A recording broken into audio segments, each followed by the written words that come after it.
What's up, Kansas City? I'm your host, Bryan Frizell. Today we are taping on the second floor of the historic Lincoln Building, new home of Cascade Media Group. Today's special guest is the Kansas City, Missouri Councilman for the 3rd District, a district that represents over 78,000 residents and includes Arrowhead Stadium and the land we are sitting on right here today. He was sworn, when were you sworn in, Mr. Reed? In 2011. 2011, what month? And it was May. May? What's up, Kansas City? Without further delay, let's welcome 3rd District Councilman, Mr. Jermaine Reed. Yeah, thank you. It's good to be here with you. How are you doing? I'm doing very well. Let's start today by talking about economic development. Sure. This week we have been talking about economic development with several guests. I understand a grocery store is opening up in the 3rd District, Aldi's, on Monday at 8:30 a.m. Congratulations with that. How excited are you about this grocery store opening on 39th and Prospect, and what do you hope the grocery store will accomplish? Yeah, I'm extremely excited about it. It's been a project that has been dormant for over 10 years, and the residents in the community had worked extremely hard to actually see this happen. And I'm glad to report that since I've been in office, we worked hard to pull this off, and through the leadership of my colleague, Councilwoman Member Curls, and also the Mayor Sly James. They've helped tremendously to really shepherd that project through and actually make sure it happened. It is a $4.9 million investment right in the heart of our community, and it's going to open up on Monday. And I was over there touring it earlier with the CEO of Aldi's, and I was extremely excited to actually see that it's coming to fruition. What it does mean for our community is that we're eliminating the food desert that is quite often referred to of places that don't necessarily have, or places and people who don't have access to fresh fruits and vegetables or produce or what have you, and they've got to walk miles and miles away. This is one step in the right direction, which will allow for residents not having to walk so far, to get quality groceries. And so I'm excited about Monday, and excited about purchasing the first round of groceries for the first customer. First customer, that's right here. I made that commitment when we had a press conference and we started talking about the actual project and talking about it coming to fruition, and didn't really know how we were going to pull it off, but I knew that Aldi's was committed to still building there, and I said, at the end of the press conference, I feel so good about this, I will buy the first round of groceries for the first customer who walks through this store. And Monday I'm going to honor my commitment, and also I put a challenge out to others. The mayor, he stepped up to the challenge, and then there were 14 other businesses and small companies who said that, hey, we'll step up to the plate. And so at least 15 people will have free groceries as the first 15 customers in the store. That's an awesome deal there. Mr. Reed, last fall, we kind of want to talk about the 18th and Vine District now. The Kansas City Star last fall featured an article, A New Heritage of Frustrations for Kansas City's Historic Jazz District. Councilman Reed, I don't know if you're familiar with the article, but in it, Star reporter Mike Hendricks talked about the disappointment some members of the community have with the lack of a plan to successfully bring 18th and Vine back to life. Currently, there are a lack of retail stores in the area, and there are some vacant buildings that some people are saying are eyesores to the community. I'm sure you're well aware of this situation. In your opinion, what needs to happen from an economic development standpoint to bring some life back into the 18th and Vine District? Not that there already isn't life with the Jazz Museum and the Gym Club and Blue Room, but what can we do to have this full service economic hubbub, I guess you can say, that people imagine the place could be? Yeah. Well, first of all, we sit on a gold mine right here in the 18th and Vine District. I live in this community. I literally live up the street from where we sit here in the historic 18th and Vine District, and it's an area that has so much history with the museums, both the Negro Leagues and the American Jazz Museum, but then even black businesses and all of the people who this was the only area in which African Americans really could come and go back in the early 1950s, and people couldn't go past 27th Street, and this was the area where back in the 30s, and Buck O'Neill and Satchel Paige, those individuals who we know as as Negro League baseball players. I mean, the ballpark, which was up at 22nd in Brooklyn, this was the area for African Americans. And so as we look forward, and the question which you asked about economic development, Congressman Cleaver, who then was mayor back in the 1990s, this was one of the projects that he worked extremely hard to push forward, to say that we need to have economic development in this area. He and the late Charles Hasley, who was the council person from the 3rd District and the seat that I serve in today, worked hard along with Pat Jordan, who was spearheading the 18th and Vine renovations. And so today we have what we have with the museums, and we have what we have with the shops and this BEU building and other businesses. But I am not pleased with just where we are today. We need to be able to bring more people back here into the 18th and Vine area, where we're populating it with new residents. But then also we got to have new shops and places for people to shop, and also for businesses. If it's more restaurants or what have you, we need to do that as well.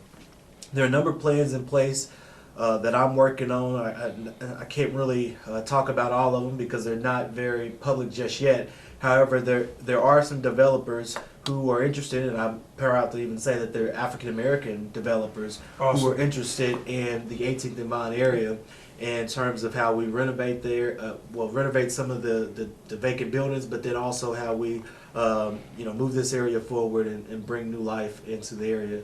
And so I'm hopeful that in the next coming year or so, we'll be able to have a public-private partnership that we can really work, because we need somebody that's focused on, living every day to say, hey, this is what we need to do in this area, but waking up to make sure that we have businesses and families and people right here in this area. I hope businesses, families, and just really community activity. I like what you said there. Mr. Reed, where are we with the East Patrol Police Station on 27th and Prospect? We had Police Chief Daryl Forte on earlier this week, right, and he dismissed naysayers by saying the project will benefit residents who live in this area. There are still those who harbor, I wouldn't say resentment, but some feelings against building the station, saying it resembles having a military compound in one's neighborhood, and never heard that before, and that the community wasn't asked before it was built. What do you think? That's not true. That's not true. We won't ask you to comment okay. on the part you haven't heard before. I heard your comments, but that's just not true. But can you tell us what are your general feelings in terms of the East Patrol? Will it benefit the residents there? Absolutely, it will. I mean, that's $74 million worth of economic development right here in the heart of this community. And this $74 million comes from a public safety sales tax, which voters approved and voted on in 2010. So when you look out at the South Patrol Police Station, when you look up north at the Shoal Creek Station, those were the dollars that citizens in this community and this city approved so that we could have those new police stations. And then the $74 million police station, which we're getting ready to build at 27th and Prospect, is part of that same amount of money.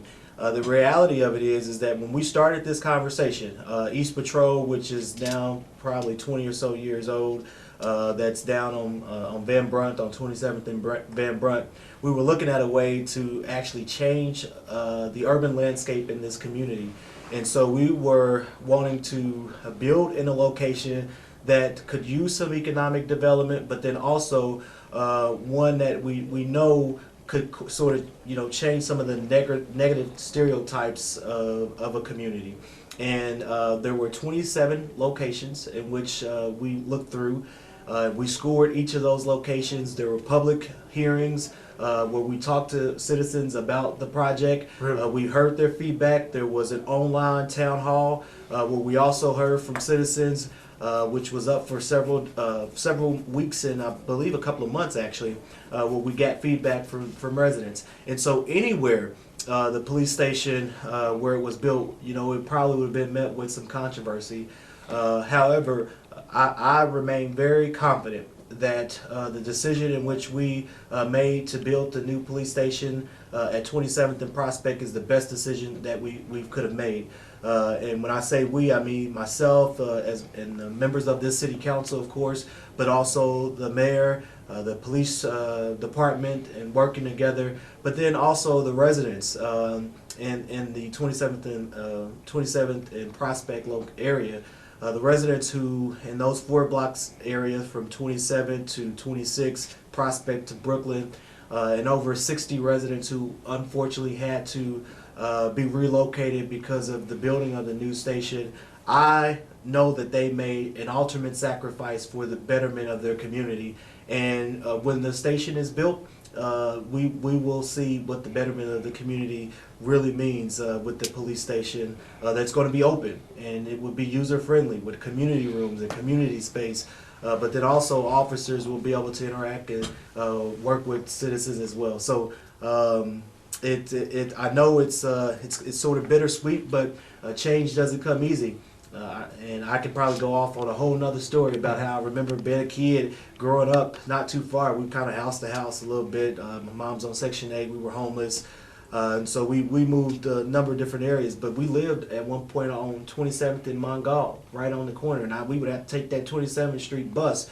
And I remember back in 1995, it's not too long ago, it's about 1995 or so, and all those crosses and how HBO came and did a special about how bad Prospect was. And people at that time was calling for change. And people said that we didn't want the folks out there in the community and the drug dealers pushing drugs through the community and the ladies of the night and doing all those things. We want to change. And so, now I sit here almost probably 15, 20 years later, and a part of that actual change that we're seeing, where we are changing the urban landscape of what 27th and Prospect is, and it won't be no longer known as Suspect Avenue or having negative connotations to it, but it will eventually change what the community does look like. And also not just with that police station, but it's going to serve as a stabilizing anchor for the surrounding neighborhoods as well. So I know I probably said a lot. I'll stop there, but get passionate about this stuff, man.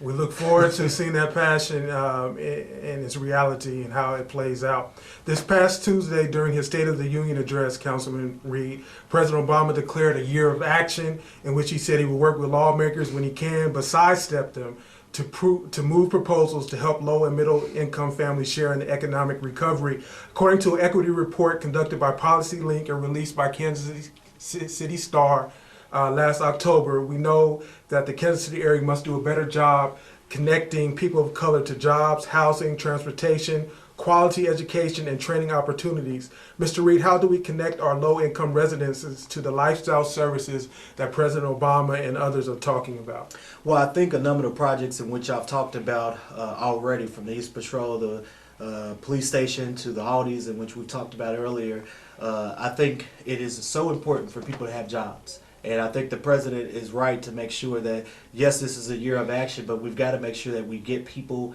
in our communities right back to work.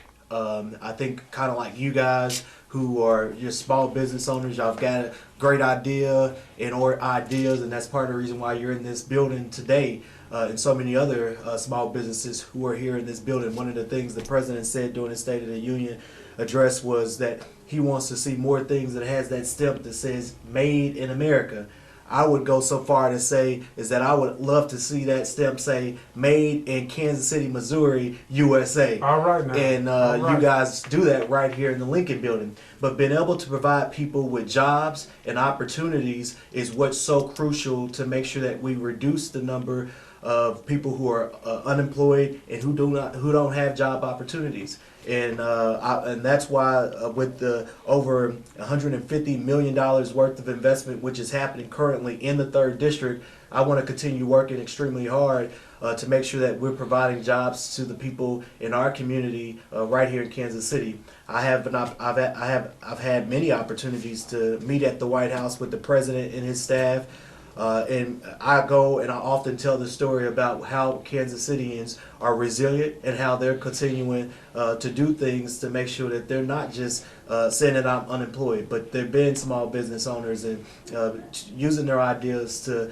make sure that they're hiring other people and getting people to work. That's a top priority for me, is to make sure that African Americans, for sure, and minorities in this community and in this city are to work so that we don't have high unemployment rates. Let's talk about work. We're in the 3rd District. A large share of workers are service industry workers and have this past year protested calling for an increase in the minimum wage. President Obama said he's going to lead that by issuing an executive order to increase the salary for future government workers. Are you for increasing the minimum wage? What does that mean for our workers? Yeah, I of course am for increasing the minimum wage, but that is a decision that many business owners have to make on their own. If the president uses executive orders to increase it, I think that that's something great, and it allows for people to get back to work and to have a decent wage, to live a decent life. There's so many people who are out on our streets every day, and they're making below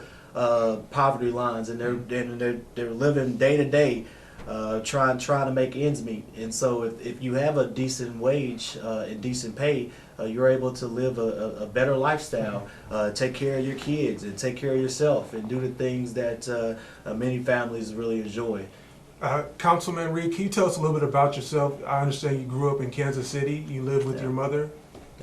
You went to Northeast High School. You know all about me, man. Oh, tell the viewers here who don't know how to navigate on their computers and do the Google search. Yeah, well, what you want them to know. You said the gist of it. I am one of 5 boys that grew up in a single parent household. I have an older brother and 3 younger siblings, so that makes 4 siblings, but 5 of us all together. My mom worked extremely hard every single day to make sure that my brothers and I had everything that we possibly could have, and I grew up in this community, and I didn't realize until probably I ran for office almost 3.5 years ago now, how my upbringing was all totally in the 3rd District, and the boundaries being Truce East over to the Independence border, on the south, Independence Avenue up to 51st Street, and there's kind of a dog leg around the Blue Ridge shopping center area. Well, it's not shopping center area anymore, but where the stadiums are in Blue Ridge. Yes. Yeah, you remember that mall? Oh yeah, let's go trick or treating over there, 1st grade. Yeah, so that, I mean, we grew up in this district, and so my mom did everything she possibly could to make sure that we had everything we wanted. At one point, we ended up becoming homeless. We stayed in a homeless shelter. We stayed over at Community Link, which is up at 40th and Truce, and it houses families that have been homeless. They stayed in shelters, but it also provides them with an opportunity to transition and help them kind of get stable back again and have a safe haven for families. And so I was probably 13 years old when that happened, and my mom, she didn't lose her job. We just lost our house, and she worked hard, and I'll never forget how she continued to encourage me every day to just do what I possibly can, you know, go to school and get my education. And sometimes I get emotional thinking about it, but go to school and get my education and just try to make the best of life. And that's what I do every day. Did you have fun at MU? Yeah, 1st generation college student. Went off to school, and that's a story I'll never forget. How my mom and grandmother, we rode down in 2 cars because they had to drive back, and I had a car in college and got a full ride to go, a political science degree. And my mom was helping, and she was cleaning up my dorm room and everything, and I was like, get out of here. I was kind of embarrassed because all the other parents were, leaving, and but she was cleaning up and trying to help me. And but the last word she said before she got back on the road while we were in Columbia, Missouri, was that I made her proud. And so I remember hearing somewhere, Mr. Reed, thank you for sharing that with us, that you have aspirations to be the governor one day. Is that? No, man, you haven't heard that. I haven't heard. An article Correct. from the Pitch magazine said that back in 2000. What's the pitch? But that's not what I said. Okay. So Okay. no aspirations to. The article said from the Pitch magazine says, "Ladies and gentlemen, introducing the next governor of the state of Missouri." Right. And I received an award as the best student activist that year. But those were not my words. All right, let's move on. Okay. We can But be the hopeful. sky's the limit, man. Sky's the limit. Yeah. Councilman Reed, since you've taken office, I know you've had your challenges and success stories. We have 3 more questions here. Sure. Take Could time. you share with our viewers some of your top successes as well as some of your top challenges? Yeah, I would say one of the top successes was Ban a Box, where we were able to remove the box on applications from city applications that asked the question, "Have you ever been convicted of a felony?" And just last year, when we were able to get that passed out of the council and partnering with Moore Square and CCO and others in this community who banded together to make sure that convicted felons or individuals who might have some sort of felony don't have to check that box, was a huge victory and success. In one of the ordinances that I'm just glad that we've been able to make law in Kansas City, Missouri, and I want to continue to encourage private businesses to do the same, but that was definitely a huge success. Many of the projects that I've outlined from many of the businesses that have moved back into the 3rd District, from the groundbreakings in the student housing project from Beacon Hill, also our St. Michael's project, the Bencroft apartments, which opened up probably 3 weeks ago now. It is part of the success that I think that I've been able to accomplish over my 3 years almost now in office, and delighted to have done so. You mentioned challenges. I think everything, all the things that I've sort of mentioned as successes come as a challenge. I mean, they weren't easy to get done, and but I've looked at them and just kind of continued to persevere ahead and make them happen. I made some mistakes along the way, but I'm glad that I've learned from those mistakes and been able to at least look back and think, you know what, heck, I stood up when nobody else would stand up. And made a difference. Let's talk about the curfew law. This year, you've already come out saying the city's unfair teen curfew policy targeted violations that only occurred on the Country Club Plaza. Again, we had Police Chief Daryl Forte on earlier, and although we didn't talk to him about this issue, Jermaine, he has since gone on record. What y'all have voted for? He has since gone on record saying that the enforcement was needed in the area to control the hundreds of teenagers who gathered there after the 9 o'clock curfew. What are your thoughts about his comments, and what is the solution? Where do we move the teenagers when they complain that there's nothing in the city for them to do after 9 o'clock, and it's unfair, as an unrealistic expectation to expect them to go inside somewhere and play video games? Well, let me provide a little bit more context around the issue, which has kind of come up this month.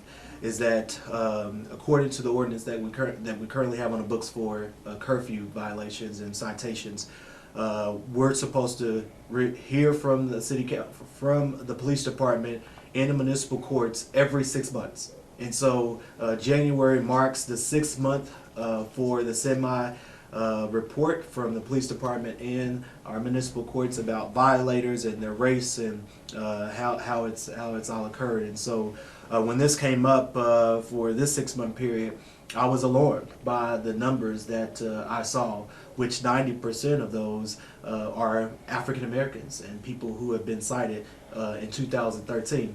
But when I look back in 2012, the number is pretty much the same, with 100 African Americans who were cited for tickets.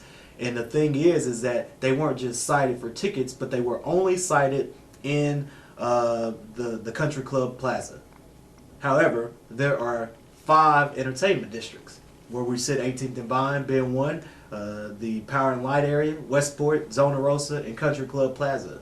Now, I've seen video, and I certainly know that there's young people who are hanging out in large crowds in the plaza area. But I also know that even if they're not hanging out in large crowds in the other areas, that they're outside of the curfew. And so as I look at this issue with my colleagues and ask sort of tough questions that sometimes, unfortunately, makes people uncomfortable, especially if you talk about race and what have you. People think, oh, well, let's not start talking about that. We can't talk about race. Well, no, let's talk about it. I have some facts on the table, and I'm not going to throw them underneath the table just so we can move on as part of a conversation. Citizens elect me to do a job, and that's what I signed up to do, and that's what I do every day. And so when I got the numbers, it was alarmed by them.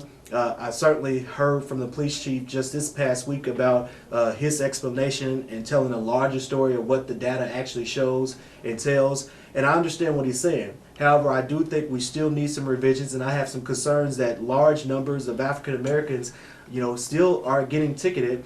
And these African Americans, especially, most of them were African American female. Mm-hmm. And so I have great pause and concern about what we're doing. I know the city has provided a substantial amount of dollars to make sure that our community centers are open out their hours, but we also have to make sure that our parents are standing up and actually being parents, and not just letting your kid who's 9 years old go out and hang out and you're dropping them off somewhere. Mm-hmm. So if we as legislators, which I am, can make an ordinance that's common sense across the board that says, and we educate our public that says that if you drop your kid off somewhere and they get ticketed, you as the parent are going to be fined.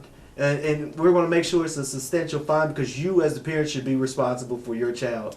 And so over the next couple of months, we'll work with the police chief and anybody else who wants to work with us to come up with a common sense curfew, because people, as you mentioned, 9 o'clock. I mean, if you're going to the movies at 9 o'clock, if you go to movies at 9 o'clock, if you go to movies at 7 o'clock and you get out at 9, well, heck, you're already violated the curfew. So we need something that's common sense and fair across the board, so that young people in this city are not targeted regardless of their race. And that's what I want to work to do. Before we let you go here, let me just say that I know your work from Boy State, an organization that meant a lot to me. I was invited back as co-counselor for 2 years after initially serving as a senator my junior year in high school. I remember. And the person who was over, the city assignment said I wasn't quite ready to get my own city yet, come back another year and do the co-city again. Mm-hmm. I declined. However, in 2006, they let me come back and observe, and I must say during that particular week, I saw this young black man there who was running things. I mean, was coming in during lunch period, had his citizens out taking notes. I mean, if we could have voted for Model City. We were Model City. Well, see, there we go. City. Wouldn't have been a vote. We were Model City. They were Model City. I just would like to know, Thank you. How did you prepare yourself mentally to be successful in that particular type of environment? Well, in Boy State or just in life, because that's kind of compact. You can make the analogy. I'll use overall. I talked a little bit about kind of my upbringing a little bit, and coming from a working class family. Mm. And one of the things for me that kind of just really sticks with me today is that anything is possible. The sky is the limit. And just kind of from my mom's own words is that, yeah, we may not have had a lot of money, but we were rich with support and love, and whatever we wanted to do, it happened. Mm-hmm. And I think in life, that's just how I imply my daily life. There's a quote from a book that I read a long time ago called I Dare You by William H. Danforth. And it basically says to never give up until you have released your unused capacities for service and shared your gifts with others. One enkindled spirit can set hundreds on fire. And end of quote. And I mean, that's exactly how I feel every single day, is that I am just one single vessel that's been used by the Lord to make a difference in this world. And every single minute, every single second, every single hour, I want to be that vessel and that enkindled spirit that makes that difference in someone's life, being my own self at my very best at all times. Do you have any last words for your viewers or the citizens of the 3rd District, Kansas City, Missouri? No, it's been an honor to serve the citizens of the 3rd District, over 78,000 citizens, and over 500,000 people right here in this city. And I look forward to doing it for certainly more years and years to come. And thank you guys for allowing me to be part of this conversation today. Well, Councilman Reed, we are pleased as punch how fast it's turned around. We contacted your offices last week, and your director, Ms. Stroh, I believe that's her name, she said He'll be ready in a week. So we really appreciate that. We want to keep up to breast of what you're doing. We invite you to come back sometime to hear and talk to us. I'm your host, Bryan Frizell. Check out more video online at www.whatsupkansascity.net. And remember, the sky is the limit. If you shoot for the moon and you miss, at the very least, you would have landed among the stars. Until next time, take care. CMG wants you to always remember, the victory we call success goes to the best prepared. When you invest in your community, you are really just investing in yourself. Thanks.